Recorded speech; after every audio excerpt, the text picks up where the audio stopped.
This is the final hour of OverDrive for the final day of the month of August here on TSN2, TSN 1050. Aaron Korolnek and Frank Corrado with you. We'll talk to Michael Fabiano, senior fantasy writer for Sports Illustrated, SiriusXM, big fantasy football draft for everybody here at TSN 1050. I think a 16-team league. We're up to 16? I believe so. We have everybody. Everybody in the mix. You, me, Grappler, JP, Josh, Owen, Lewenberg. Oh, Lewenberg's in it. Yes, he is. I don't know if Scotty Mitchell is in it. Scott Mitchell is our Blue Jays reporter. I know he's in it as well. It is a star-studded affair. Yeah. A star-studded affair. I'm a little bit concerned about our man Josh Lewenberg, who, of course, covers the Raptors and Canada at the FIBA World Cup. Perhaps his focus might not be there in fantasy because he's worried about Canada and Brazil tomorrow morning. Dude, you know what else he might be worried about?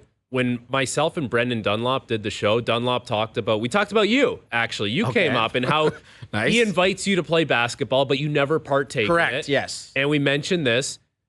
And then right after we do the hit, Dunlop and myself get a DM on Twitter from Lewenberg. Hey, boys, if you're actually serious about coming out and playing some ball, we play whatever day at whatever time. Would love to have you guys out. So the invite is out there from Lewenberg, but I don't think I'm going to go. Like, my knees, my hips cannot handle it. They are just desperate for players in the Josh Lewenberg pickup game. Like, to invite me, someone who is physically unable to play basketball anymore. It's just over for me. I'm approaching my mid-30s. Actually, I technically am. I'm 35 years old. You're 35? I'm an old man. I'm done. Dude, I'm washed up. You act like you're 18 years old. I know, I do. It's true. It is true. It's true. I look like Gilbert Gottfried, and I act like I'm 18 years old, but I am indeed 35. Just turned 35 in July. But, yeah, Lewenberg is covering Canada basketball for TSN, doing a great job in doing it. And tomorrow, a big showdown against Brazil. You know who is one of the leaders of the Brazilian FIBA World Cup team? Hit me with it. Bruno Caboclo. Hey, Bruno. Who is probably 35 years old as well. You think he's that old? Well, he was drafted by the Raps in 2013. I remember the night he was drafted very well. So, what was he, 18 years old then? Yeah, I mean, he's 28, 29, something sure. like that. He's approaching 30. He's getting up there in the years. Yeah. So he's 27 now, according to Grapp. Okay. So, Bruno is one of the leaders of this Brazilian team, and we're going to see him go up against the Canadians tomorrow morning. Where does Bruno play now? Do we know? I don't know. Maybe somewhere in Brazil, hangs out there. We have no knowledge of Bruno's whereabouts. That was a weird pick at the time because it was one of those projects that maybe had some upside and had a high ceiling, but it just never got there. What was the Fran Fraschilla line on the NBA? I think it was on ESPN, 2 years away from being 2 years away. Right. That's a great line for so many different things in sports, but it's unfortunate it never really worked out for Bruno. I recall exactly where I was when Bruno Caboclo was drafted, sitting next to the O-Dog in Philadelphia the night before the NHL draft. Did he have any hot takes on that? I think we were all like, sorry, who is this guy the Raptors just drafted? I also remember on that night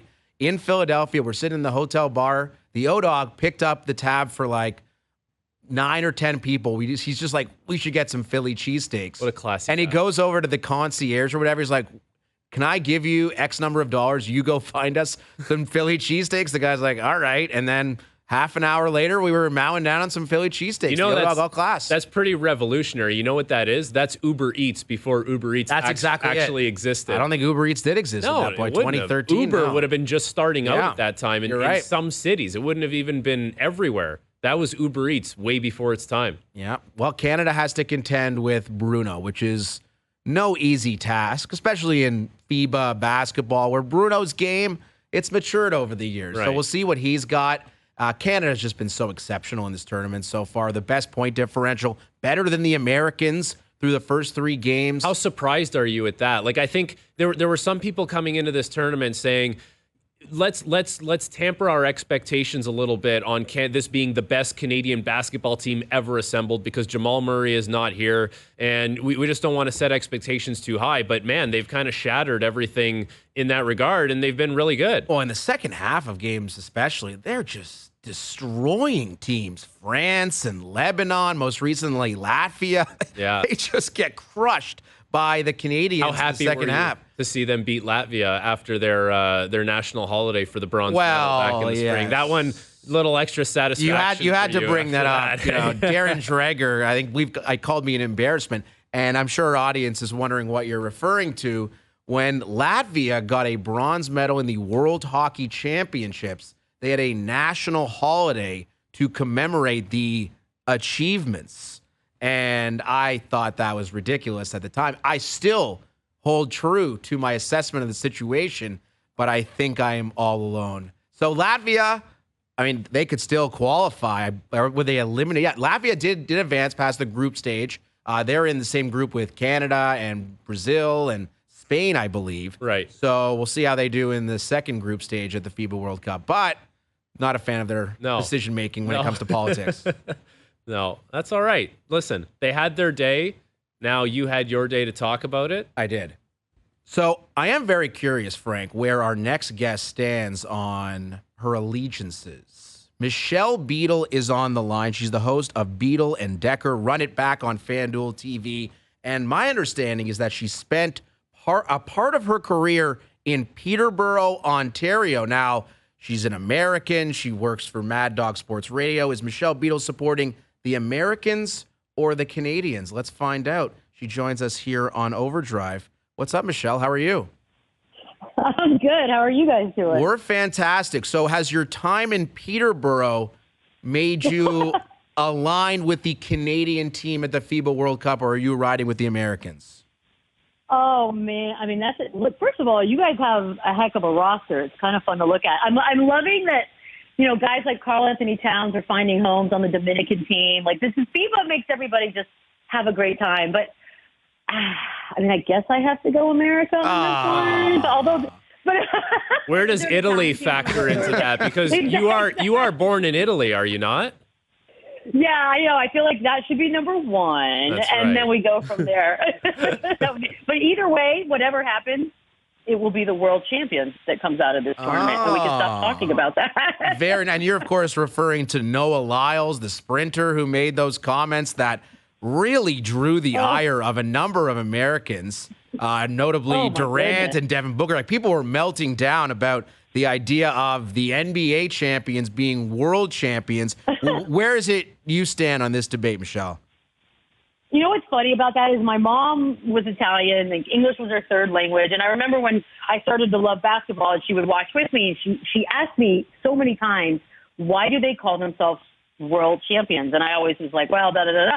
She wasn't wrong. I mean, at the end of the day, by the actual definition of what we're talking about, they're the NBA champions, and if you want to be the world champions, you go to the Olympics, you go to FIBA, you go where you actually represent your country and your country only. I cannot believe how angry people got about this and how people are arguing I mean, I was sweating arguing with my co-host on radio because I just was like, you sound ridiculous. Like, this is absurd, but it is what it is. Americans tend to sometimes forget that there's an entire globe out there and that everybody's doing things, and it's an arrogance that we apparently will have forever. Well, and here in Canada, there's a lot of people watching the Canadian basketball team play, and I think there were some mixed opinions on just how good this team was going to be going into this tournament. Some people saying this is the best Canadian team ever assembled, even without Jamal Murray on the roster, and some people saying, like, let's have realistic expectations. What have you made of Canada's performance so far in this tournament? I mean, I think on paper it was a pretty, I shouldn't say was, it's still very much going on. It's a pretty good roster. I mean, there are some big NBA names on there. But you know what? It's a hard tournament to do, and I think people get there, and it's more difficult than I think they realize. But I like your team. I mean, look, at the end of the day, I think we're just watching all of these other countries come in. What I've been most surprised at is some of the countries that have had entire team, like Jordan, for example. You'll look at this list of the schedule and sort of the scoreboard at the end of the day, and you're just like, if you would have told me you'll give me $10 million and I have to name a bunch of the other countries that are in this tournament, I would 100% have lost out on a huge paycheck, because we know we know Latvia, we know Slovenia, we know those guys. There are teams represented in this tournament that I had no idea had basketball rosters. It's been very eye-opening in a good way. Michelle Beadle is our guest. She's the host of Beadle and Decker. Run It Back on FanDuel TV. You can follow her on Twitter or X, whatever you want to call it, at Michelle Beadle. I'm certain on your radio show, you've accomplished so much in your sports media career. You've done it all. You're now in the mold of Frankie and I here, Michelle, where you have to debate Aaron Rodgers and the New York Jets almost every single day. And you're kind of running at angles, of course. We are too. We're ready for the Jets to play in Week 1 against the Buffalo Bills so we can finally get some answers. Where do you stand on Rodgers and the Jets? Are you a believer or are you a non-believer? I'm not trying to get too excited. I mean, the last time I had a full fandom for an NFL team, it was the Jets, and it's been a few years. I can't decide 100% if I'm really going to jump back on this bandwagon. They have the misfortune, as you guys know, of having a really not an easy schedule to kick things off. I think Von Miller being out now for the first 4 games is definitely a nice bonus for Aaron Rodgers, a little fewer bruises at the very least. But to me, that schedule's so hard that I think what has been a very almost too happy and cheerful summer, the honeymoon period, if you will, I think that is going to come crashing down. I'd like to be wrong. I hope I'm wrong. But I think that Aaron Rodgers, I think his best days as a New York Jet, going to Rangers games, going to Knicks games, sitting courtside, I think that might have been the peak, and it's about to get real. Wondering where you stand on the LA Rams after a 5-12 season last year. Like, are they going to bounce back, or is this just it for them? Like, I would imagine they're going to win a few more games than 5, but then you see news like Cooper Kupp suffering a setback with his hamstring injury. Really? That was tonight? Yeah. That was today. Wow. So Cooper Kupp has suffered a setback with his hamstring injury. Like, the Rams are one of those teams that need to get off to a good start. They need to kind of have a bounce back season. That's not helping things. No, and I think that the news that Matthew Stafford's wife allowed us all to find out about, that he is at 35 years old, considers himself basically in his 80s as far as relating to 20-somethings, which I still to this moment, either I'm delusional about how old I am or he's delusional about how old he is, because the idea that he can't relate to 20-somethings is silly to me. But the Cooper Kupp news today, which has literally just happened, I think, in this hour, this is when we found out about it, is huge. At the end of the day, that the Rams did the thing that as sports fans, we sort of always ask ourselves, are you willing to mortgage the future of your team and have a bunch of crappy years if it means you get one championship season, which is exactly what they did a few years ago. And I think now you're kind of seeing the ramifications and what's left. It's crazy because, as you said, Cooper Kupp, when healthy, still a big name. Aaron Donald, obviously still one of the best. But for some reason, I think that the best days for this Rams team are behind them, and now we keep our eye on Sean McVay because I think he'll be entering some sort of a television booth sooner rather than later. No kidding. Matthew Stafford's looking at his receivers: Van Jefferson, Tutu Atwell, Tyler Higbee at tight end. He's like, oh my God, we have come a long way from our Super Bowl run here in LA. Michelle Beadle is our guest. You could hear Michelle and her co-host, Mr. Decker, on Mad Dog Sports Radio. Run it back on FanDuel TV. So you do some work with the San Antonio Spurs, Michelle. You're a longtime Spurs fan, is my understanding, and you're working with the club now in a broadcasting capacity. We're all very curious about Victor Wembanyama because he's not playing for the French team, of course, at the FIBA World Cup. And no one really knows exactly what to expect from him in his rookie season. What do you think reasonable expectations are for Wemby in year 1? I'm with you.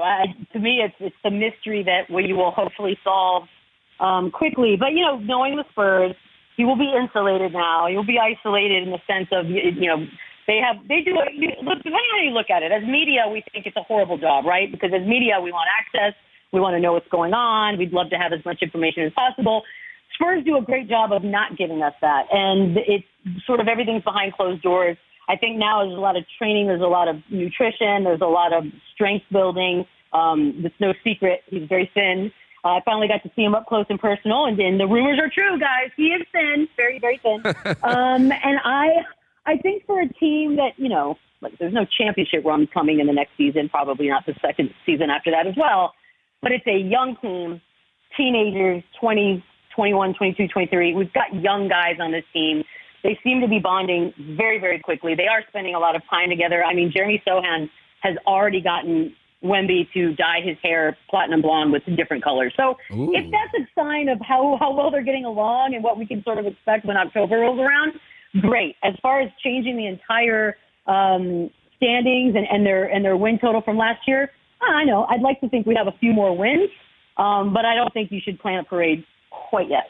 Michelle, you're so accomplished in the sports media business. You've worked with ESPN and NBC, the Yes Network, The Athletic. It goes on and on and on. What is it like for you doing daily sports radio like Frank and I do here on TSN 1050, working with Cody Decker? I know your show airs every weekday at noon Eastern on SiriusXM Channel 82. Take us through the show and what it's been like doing daily sports radio. I mean, to be honest, it's been, for me, a breath of fresh air. You know, it's a real job, which is weird. It's a daily job, and I haven't had one of those in a minute. Even FanDuel, last season, we only did 3 days a week. So that mentally, I was like, oh, man, 5 days a week? Ooh, this is going to be hard. But it's been really, really fun. And as you guys know, I mean, the hours kind of fly by. I was worried about sometimes, what are we going to talk about for 3 hours? We're only in our second week. But, you know, this is sort of it's the dark part of the summer. We haven't had a ton of real games or real competition to talk about, and it's still been fun, which gives me a lot of optimism for when the season really starts. College starting again tonight. We've got NFL a week from tonight. That seems to be king, and I've loved it. I've done NBA only for quite some time, and I love the NBA, and it's my favorite sport to watch, and it's the one team that I follow, obviously, is the Spurs. But to be able to get on radio and have the freedom to talk about anything, not just sports, but it's fun to talk about anything that's sort of going on and pop culture and silliness and have callers call in. And it's been a blast. And and you don't have to get dressed up. I don't have to put makeup on. My God, it's freedom at its best. That is great. It is great. Yeah, I know. And unfortunately, we're here fortunately, we're here in studio on national television. So Frank and I, extensive makeup. Extensive. You wouldn't believe. Aaron had a little lather going in the first segment. Yeah. And it's probably my fault because I maybe didn't, provide enough for him, but he carried it. So there was a serious ladder. The lights are very bright here at TSN 1050. Oh, yeah. Thank you. Thank you so much for the time. And the next time you're back in Peterborough, Ontario, Michelle, you need to let us know, okay? Heck yeah. Thanks, guys. All right. That is Michelle Beadle. Beadle and Decker on Mad Dog Sports Radio. Yeah, I was so close to asking, because you know how she said, you end up finding things to talk about. Yeah.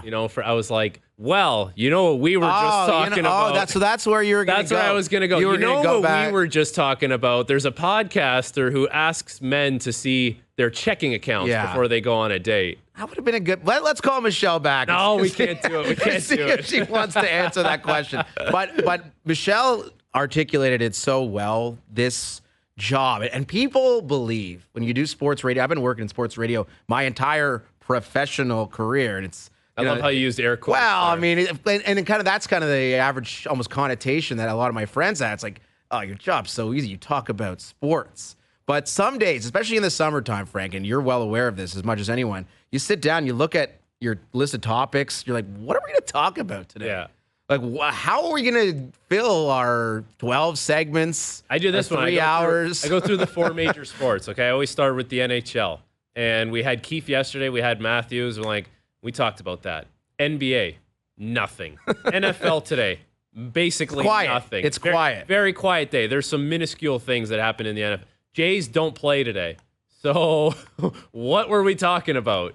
We've gotten bare naked ladies. We talked about the bare naked ladies. We talked about the woman who asked for guys for their banking information on the first date. How about my friend who was subjected to someone's T4 on a dating app? Talked a little bit about your kind of dating life right now. Where Pretty quiet. Pretty quiet, eerily quiet in that respect. It's been good. We found things to talk about. We most certainly did. Thanks to Michelle Beadle for taking the time. And Chad Kelly joined us at 5:30. If you missed that interview, we highly encourage you to go back. The quarterback of the Argos signing the richest deal of any player in the Canadian Football League. So some real quality material that has already been gone through here on OverDrive and still to come. Michael Fabiano, Sports Illustrated senior fantasy writer, still to come. SiriusXM host. And I am curious how this Cooper Kupp news, which is very significant. Now, for the general National Football League fan, like, the Rams are garbage.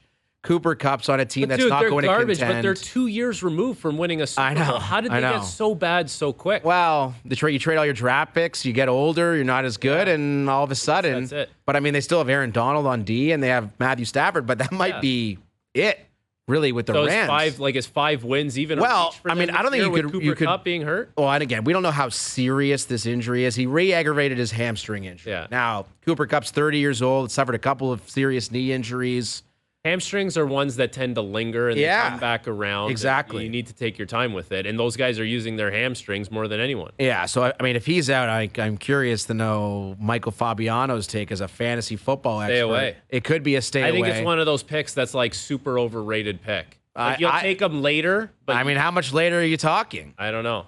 I can't give away everybody who's in this draft is either Look sitting at in the these guys, studio. behind the JP's taking notes as to what I'm talking about. But I don't think it's just Cooper Kupp that would be subjected to a possible fall. I mean, you consider Joe Burrow, who was or Zach Taylor, the coach of the Cincinnati Bengals, was asked about Joe Burrow's status for week 1. He was very non-committal. Like, what if Joe Burrow's missing some time at the What beginning about of the Jonathan season? Taylor? Who's Jonathan gonna take Taylor. Jonathan Taylor, Oh, right? not He's me. guaranteed to miss 4 games Yep. no matter what, whether he gets traded or he's with Indianapolis. Yes, and at the end of the day, fantasy football, there is just so much luck associated with it. Injuries, the right things happening at the right times. That's what you're really in for. Yeah. We're in it for the camaraderie, working That's right. with the people we work with, all degenerate fantasy players, gamblers. This is the trash talk. the trash talk. This is what we're looking forward to at TSN 1050 tonight. And it starts tonight. It does. It's going to be a great night. I can't wait. I am very fired up. So we'll have Michael Fabiano break down all of his knowledge. And I'm also curious with Michael, like, does he have celebrities texting him like, hey, I'm in a Guaranteed. league. Guaranteed. I got to If you're choose the guy- between these two guys. If you're the go-to voice and you're the guy, celebrities want to go right to the source. And it's just like it makes you feel like you have the hookup. You got the guy, right? You talk to so many people that have done well in whatever industry they're in. They got a little extra cash. They got a guy for everything. That's my fantasy guy. That's my suit guy. That's my car guy. That's my watch guy. That's this guy.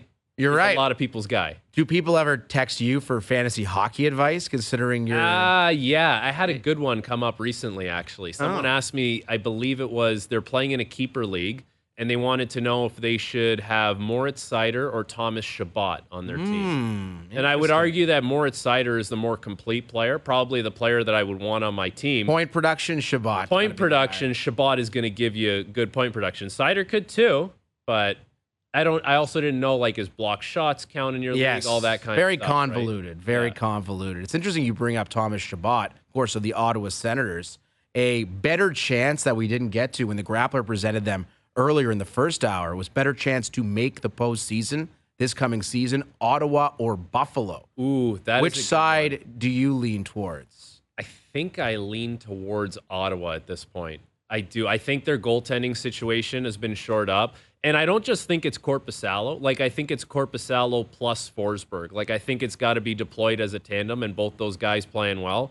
And I think that's going to be the biggest thing that might hold Buffalo back. It's Comrie, and Levi's going to be a great goalie. Dude, Devin Levi. Don't sleep on Devin Levi. He's going to be a great goalie. It's just he's young, right? Like we've seen it with Carter Hart, where as a young goaltender, you experience those ups and downs, and the ups are great, but the downs, they tend to be very down. So there's going to be a lot of firepower on both teams. I think Ottawa is one of those teams that's like they're 2 points in or they're 2 points out, and it comes down right to the wire. Yeah, and perhaps Detroit should be in this conversation as well. Like I think I tend to yeah. agree. I think Buffalo and Ottawa are going to be Right jockeying for playoff spots. It's going to be like Buffalo, the Islanders, Ottawa, the Pittsburgh. yeah. I mean, I guess Washington. maybe the Rangers Washington. could be in that conversation. Oh, really? And you don't think the Rangers are kind of a lock for the top 3 spot? I don't think they're a lock. I think Carolina, New Jersey, and then it's going to be between the Rangers, the Penguins, the Islanders. Who else would be in there? Washington. That's pretty much it. Yeah, I guess Washington. But yeah, probably between those 3 teams. Hockey season right around the corner. The final day of August, Frank, meeting camps right there. We're getting closer, buddy. Preseason We NHL. should actually see what FanDuel has as far as odds between Ottawa and Buffalo. We can do that. I think has a better chance of making the playoffs. Maybe the Grappler can include that in his FanDuel best bets in the final segment. We'll see if Okay, he's a up for little that. future. A little futures bet. We'll talk about the future of the National Football League with Michael Fabiano on the other side, senior fantasy writer for Sports Illustrated. Fantasy football drafts going on all over the place. We'll get you ready for yours next. Oh, yes. The Bare Naked Ladies edition of Overdrive continues here on TSN 1050. We're up on TSN 2. Aaron Korolnek and Frank Corrado. What a show. It's been a great show. It's been a blast. It truly has. And I think when Michael Fabiano joins us, it'll get even better. Everyone's got their own agenda. Everyone's got their own angle. It's the TSN 1050 fantasy draft tonight. Very contentious. A lot of smart football minds going head to head. Well, we'll see.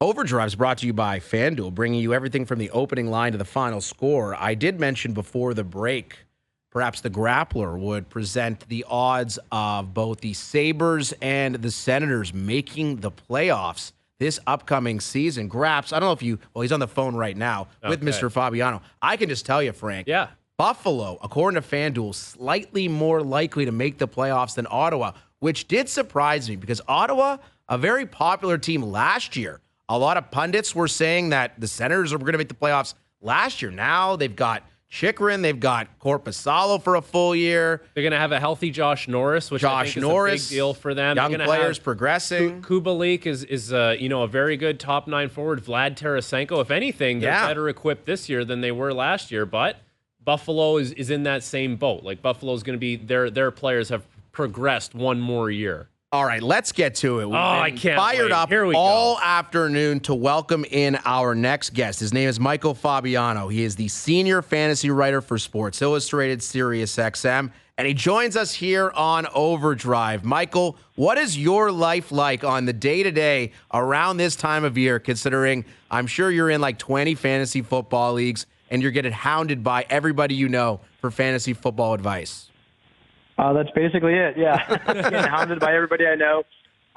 Doing a lot of radio interviews and TV stuff, but it's all good. It's a good time of the year, and we got football in about a week from right now. Exactly. So let's talk about the news this hour that Cooper Kupp, who is probably a top 5-6 pick in most fantasy drafts, has suffered a setback with his hamstring. How much would this cause you to drop Kupp on your boards?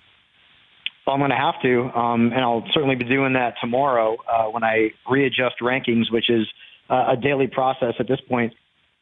I've been kind of fading him a little bit in my leagues where they're not just simple mocks. He's hamstring injuries and the soft tissue stuff you get a little scared of. And especially when you're talking about a player who missed, half of the season last year with another injury, who also a few years ago missed significant time with a knee injury. And you start to wonder if this guy is worth a first-round pick at this point. We know that when he plays, he's tremendous. He's one of the best, if not the best, wide receiver in fantasy football. I mean, right up there with the numbers that Justin Jefferson was putting up on a points-per-game basis before he got hurt last year. But durability is a big thing, and there's that old saying, your best ability is availability, and he's going to end up falling now, and there's going to be a lot of drafts going on between now and Thursday. It's Labor Day weekend. This is when heavy drafts happen. He's going to end up falling out of the first round in a lot of leagues with this news that he suffered a setback. So, Michael, this is my first year doing fantasy football, and we have the draft tonight with all the guys. Yeah, I'm pumped for it. It's been a long time coming.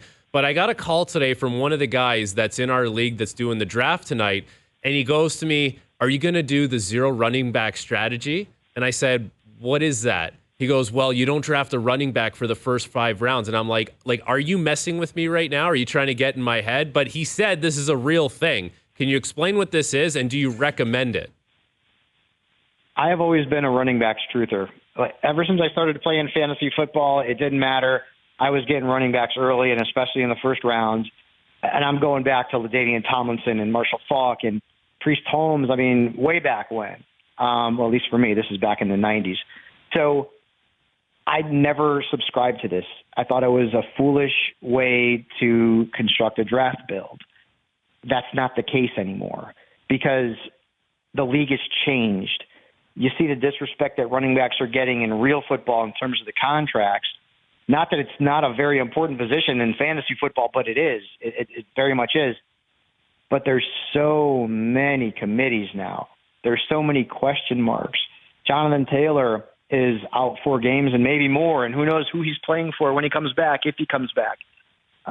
There's more injuries to the position, and it's not a knock on the position.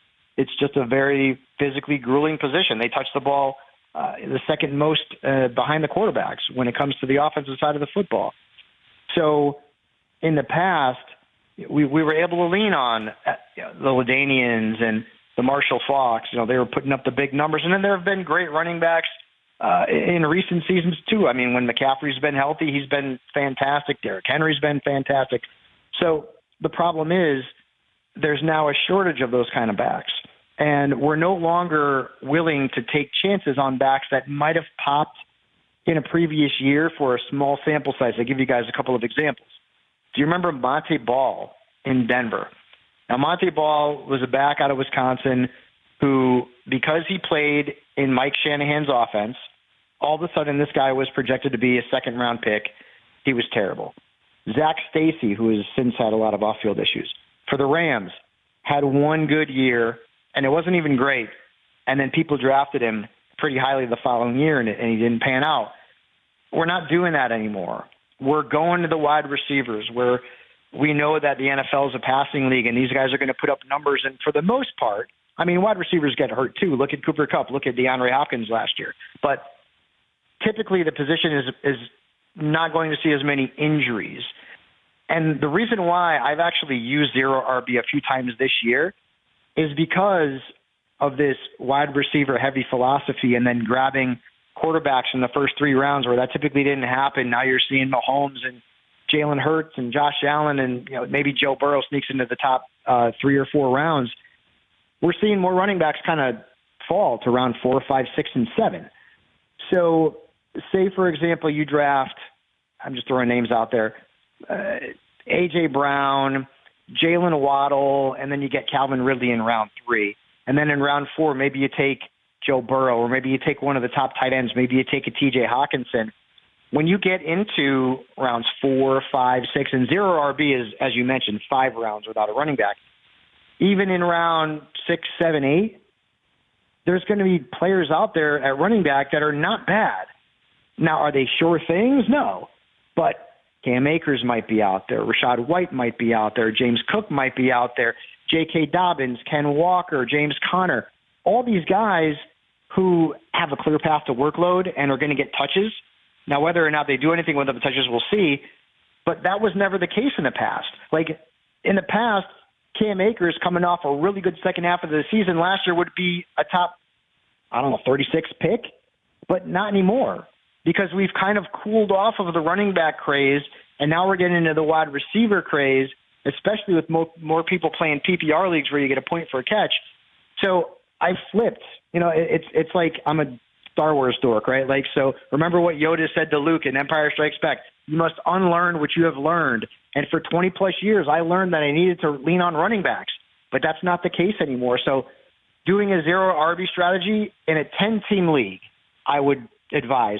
12 and 14, I'd probably go zero or hero RB, which is another term, which means that you draft 1 running back in the first 5 rounds rather than none, because you're going to have fewer options in 12 and 14 team leagues for obvious reasons. More players are playing, more managers drafting more players. But in a 10-team league, I've done it, and I like my teams. I got to be honest with you, and I never thought I'd say that. Michael, on behalf of Frankie, this is your first fantasy football league, Frank. My personal advice for you, Frank, kickers and defenses only. Heard that. That's a really successful strategy that has worked for many years. Michael Fabiano can attest to that. The senior fantasy writer. You guys are not good friends, are you? We are very good friends, but also rivals in fantasy football. That's the type of advice a friend would give a friend going into a fantasy football draft. The Denver kicker, Frank. You got to take him in the first round. Oh yeah. Make sure to do that. You mentioned Jonathan Taylor, who's going to miss the first 4 weeks. This is a guy who was one of the best players in the NFL as recently as a couple years ago. Last year, I think he was, definitely a top 3 pick in fantasy football drafts. What are you doing with Jonathan Taylor right now, Michael? I've avoided him like the plague, and I probably would still do the same thing. But there comes a point where, and people tell me, what player will you never draft? I'm like, well, I'm not going to say that. I'm never going to say never. Like, for example, I don't love Miles Sanders, But, I mean, if I can get him in the 6th or 7th round as my flex starter, okay, then I'll think about it. So with Jonathan Taylor, I've got 2 examples. First, in a 10-team league, a bunch of friends of mine did a draft 2 nights ago. He went in the 9th round. We did a mock draft at Sports Illustrated yesterday, which will be on the site tomorrow, and it's a 12-team league, and he went off the board in round 7. So that's kind of going to be the ballpark. I think between round 7 and round 9 is when you're going to start to see people say, all right, I'll take a shot at him now. He's going to be drafted as somebody's RB3. And again, like, it's too much risk. I mean, even with Cooper Kupp now. Luckily, at least I don't think I've drafted him yet. I've already drafted so many teams, it kind of gets confusing.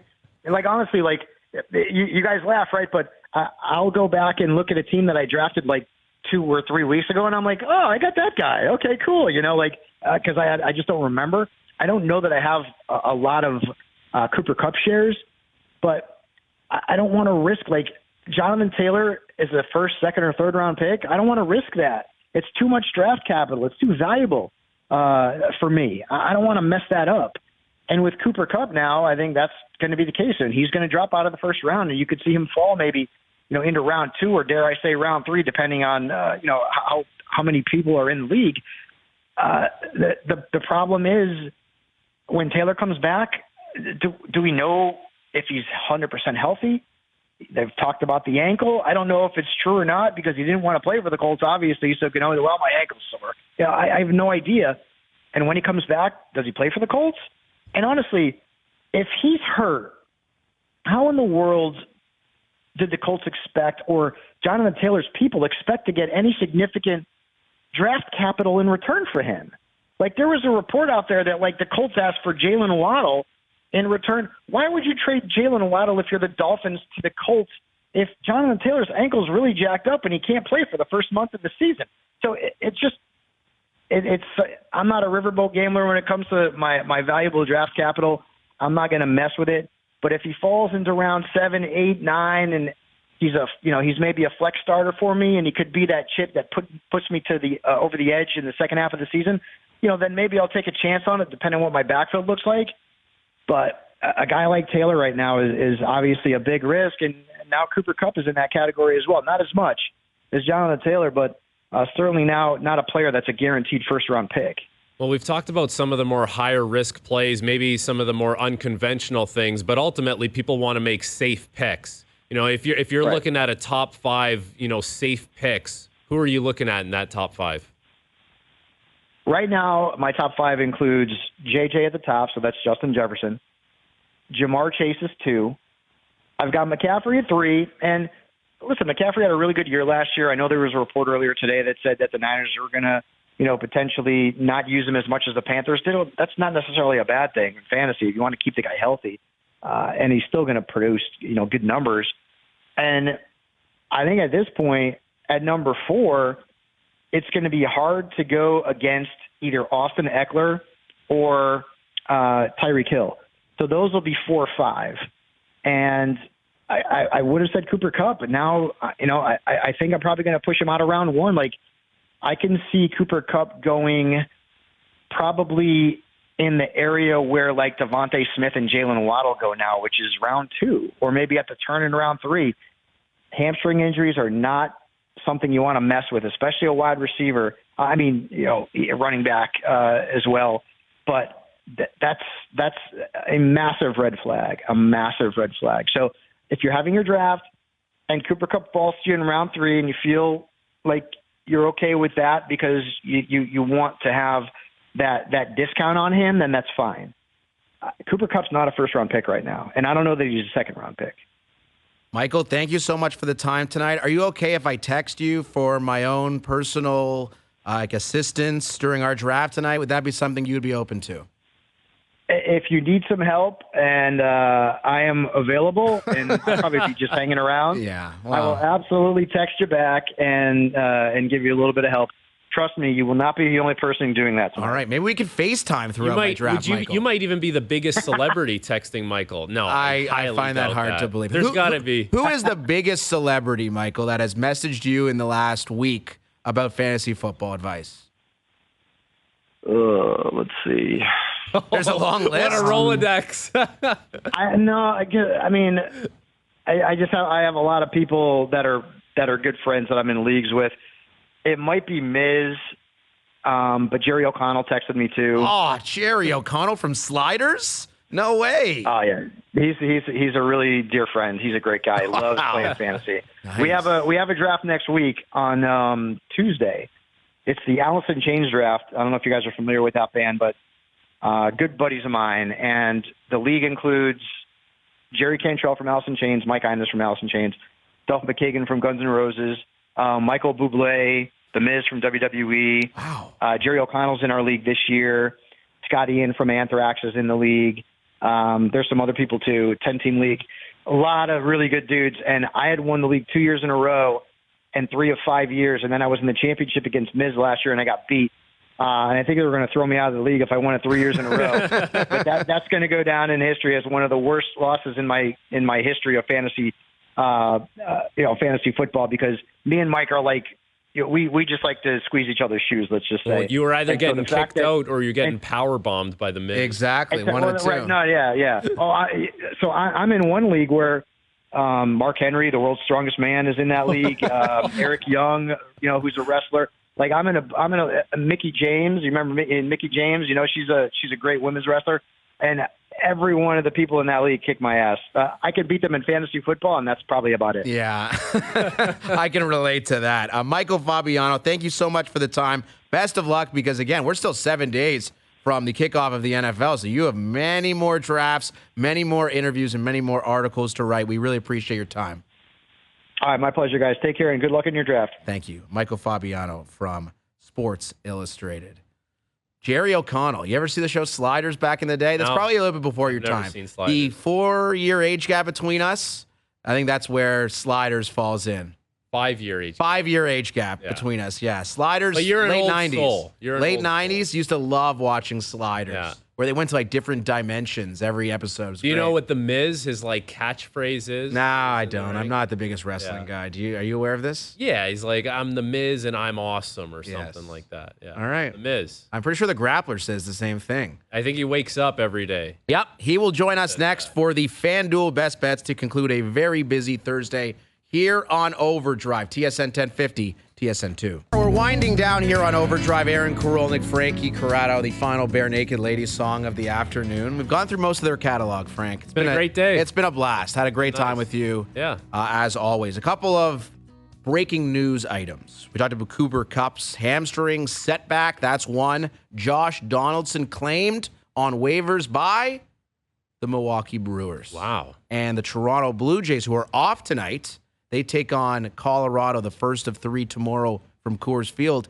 have called up Spencer Horwitz from AAA Buffalo. He's hitting .337 there. All right. So Davis Schneider, pretty good call up. Yeah. Can Spencer Horwitz do the same? Probably a bit of a Dave stretch. Schneider 2.0. But, I mean, you look at what the Jays have in their infield right now with Chapman and Bichette both out. Schneider's going to be playing every day. Espinal's going to be Ernie playing. Clement had a really nice day yesterday against Washington. Spencer Horwitz, like, I mean, they're, like, for a team that at least a lot of people believed had no real farm system, they're now relying on a number of these younger guys to come in and make an impact. I think that's a good thing. Yeah, and no excuses now saying we're thin on bodies. We can't pinch run guys. You got more bodies now. Yes, right? you do. You got McCoy. You got more bodies. Yeah, and hopefully they just lay waste to the Colorado Rockies and get the long ball going again. I miss the home run ball. I love guys. Small ball. I appreciate it, especially in the playoffs. But every once in a while, it's just nice to see these guys go yard. Amen, brother. Yeah. Amen. All right, let's go to the Grappler, who has Best Bets powered by FanDuel. What do we got tonight, Graps? Okay, it's another light slate in baseball. I feel like I've said that like pretty much all week, where it's just been, I mean, really just the last 2 days where it's been a ton of afternoon games. But I think today there's only, 3 games in Major League Baseball. It's very upsetting. Anyways, today's Best Bets are powered by FanDuel. Make your picks and assemble a same-game parlay in seconds on the FanDuel Sportsbook app. We are starting with Dodgers. That's Braves at Dodgers, taking the Dodgers on the money line. Lance Lynn on the mound. Spencer Strider is on the mound for the Braves, so I'm taking a bit of a risk there, but that's plus money. And then Giants at Padres. I've got 2 Padres players to get a hit, Fernando Tatis Jr. and Hai-Sung Kim. Plus money there, plus 299 with that parlay. Today's best bets are powered by FanDuel. The first inning means as much as the ninth when you bet baseball on the FanDuel Sportsbook app. Please play responsibly, 19 plus, and physically located in Ontario. Love the Ha-Sung Kim pick, Raps. I had him in my FanDuel parlay as well. Great minds think alike. Absolutely. Can't argue with that. Indeed. Frank, it's been a blast This was with fun. you the last couple days. Next week, we're back to normal with the schedule. And I know many people on the text line, 105050, on OverDrive's Twitter account, they'll be delighted to see Brian Hayes, Jeff O'Neill, and Jamie McLennan back in the fold on Tuesday following Labor Day. Yeah. That's all for you and I together, but It was fun, man. We've been talking about this for a while. Well, finally happened. This was great. I'm happy it happened. And then maybe we'll start up our D to D in the mornings on That's First right. Up. D to D on First Up. I think next week it's back. I love it. It is back. By the way, the First Up Survivor Pool. We encourage our audience to check that out. The pinned tweet on the TSN 1050 account. You can sign up for that. And I'm sure Jim Taddy, Dave Feschuk tomorrow when they're in these seats will give a full review of the TSN 1050 Fantasy Football Draft. Thank you to JP. Thank you to the Grappler. I'm Aaron Korolnek. That is Frank Corrado. Frank, I'll see you in the draft room at 8:30. We're out of here. Ciao.